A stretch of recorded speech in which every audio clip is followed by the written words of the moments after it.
अभिभावक माने एया निष्पत्ति नौचंदी जे आम पिला जेउटी चाहिबो ताकू भल लागिबो से जगह से निजे अध्ययन करि परिबो किंतु एटा अभिभावक मानकर भूल धारणा से माने एया भाबिबा उचित जे आम पिला एक सुइटेबल प्लेस रे अध्ययन करबा दरकार जेउठी कि पाठपढ़ा सहित शारीरिक व्यायाम एवं एक्स्ट्रा करिकुलर एक्टिविटीज रो ट्रेनिंग दिया जाउथिबो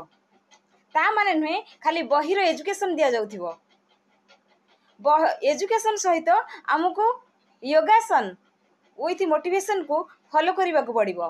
प्रत्येक अभिभावक माने एया भाबिबा उचित आम पिला को आमे ही रास्ता देखैबू जदि ता रास्ता से निजे बाछि नेला ताहले से केबे भी सक्सेसफुल हबनी जेते दिन पर्यंत तांकर पितामाता जीवित थिबे सेते दिन पर्यंत पिला मानकू ट्रेनिंग दबार दायित्व होची पितामातांगर आ सेई पिला माने ही सक्सेसफुल हेतांदी तांको एम रे